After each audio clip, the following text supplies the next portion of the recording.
On est rendu à la démystification de la première paye DoorDash. La semaine où j'ai travaillé 2 jours, la semaine où j'étais nouvelle, l'algorithme pitchait ça, puis ça allait bien, puis j'étais encouragée, puis j'ai fait mes 100 livraisons d'une semaine, je suis devenue platine. Donc, si on récapitule la paye, j'ai fait 16h27 de dashing. C'était bon parce que j'ai été active 10 heures de temps. 10 heures et 20, 10 heures de temps, ouais, 10 heures et 19 minutes pour 33 livraisons. Fait que, donc, j'ai travaillé 10 heures et 27. Ça m'a donné 135,62 $. Plus l'ajustement. Parce que le gouvernement dit que, regarde, tu as un temps actif, tu arrives à un salaire très bas. Il faut absolument que tu compenses avec un certain montant. Donc, j'ai eu 85,68 d'ajustement. 135 plus 85,68. Je te laisse faire le calcul, c'est trop bizarre. OK.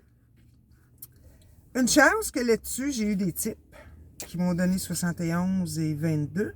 Fait que là, j'arrive à 2,93, 2,97, 16 de paye à peu près pour mon 16 heures. Ce qui arrive à peu près à 17 et quelques 18 pièces de l'heure. Fait que là, tu dis, ben là, c'est pas pire, là, tu sais, que je le divise par 16. OK, jusque-là, ça va bien.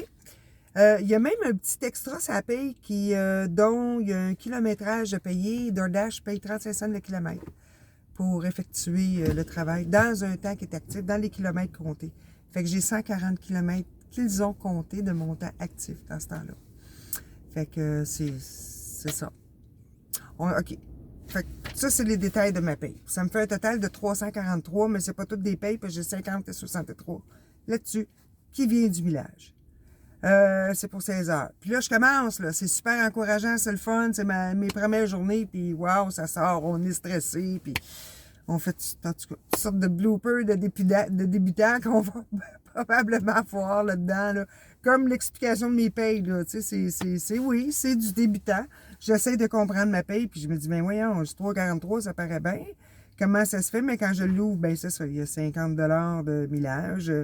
Il y a une entente avec le gouvernement qu'il faut qu'il nous donne 85 de plus. Ben pas selon l'ajustement que j'ai à faire sur ma paye, ça donne 85. Là. Fait que ça en dit long, tu sais, quand ils sont obligés de donner un minimum, là, quand même, ça dit long, parce que c'est pas payant. Parce que si ça serait payant, ça chialerait pas, puis il y aurait pas à faire ça. Ça paraîtrait pas, ça paye. Donc, fait en gros, c'est ça. Fait que là, il y en a qui vont dire, ben c'est pas payé 35 cents le kilomètre, hein, mais as-tu remarqué qu'on est en 2025 et tout a triplé? Même la dépense autorisée de ton essence, de l'usure de ta voiture, qui est maintenant passée, tu peux aller jusqu'à 70 cents du kilomètre en notant chaque kilomètre que tu fais et chaque heure de livraison et le début et la fin et tous les détails, là. Tu peux aller chercher, on appelle ça de la justification. Donc, en le justifiant comme il faut, tu peux aller chercher 70 cents du kilomètre sur tes impôts. Sauf que ça ne te rembourse pas. Puis avec un salaire comme ça, je pense pas que tu payes bien de l'impôt. Tu dois plus en retirer ou quelque chose à la fin de l'année, là, parce que c'est pas fort.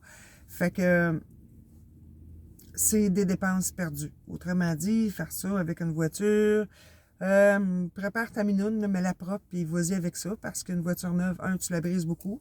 Puis on regarde ici, ils payent le millage juste pour y aller. Mais il faut que tu reviennes dans ton chiffre, hein? Il faut que tu reviennes dans la zone rouge où tu penses qu'il y a de l'action pour avoir un call. Ça, c'est pas compté. Puis, fait qu'on en calcule 2 aller-retour, mais ça, aux autres, 144 km. Aller-retour, ben, on va mettre ça à 288, donc je devrais avoir une dépense de 101 $ à 35 cents du kilomètre.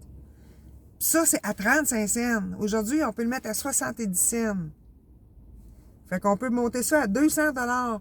Si j'ai à entretenir ma voiture, changer l'huile, mettons, parce qu'on en fait du kilomètre, hein, excusez, le Prestone et tout, puis faire des vérifications, ben c'est 200 $ que c'est prévu qu'on peut ajuster sur nos impôts. Ben, ça donne pas un revenu. Fait que donc, tu sais, c'est pas remboursé sur les impôts, là. Fait que ça te fait juste te faire une dépense de plus. C'est ce que je veux dire sur ta voiture. Il faut que tu y penses. Fait que c'était ma première semaine, mon premier 2 jours, c'était, je vais vous le dire tout de suite, c'était super payant. On va suivre avec les autres vidéos, voir que ça donne, parce qu'il y a des fois là, que oui, que je me resterais cogné à la tête sur le volant, puis... Ah! Mais, on sourit, on garde le sourire, c'était une pas pire expérience. Puis, OK, j'en dis pas trop. On y va pour la suite. Bye!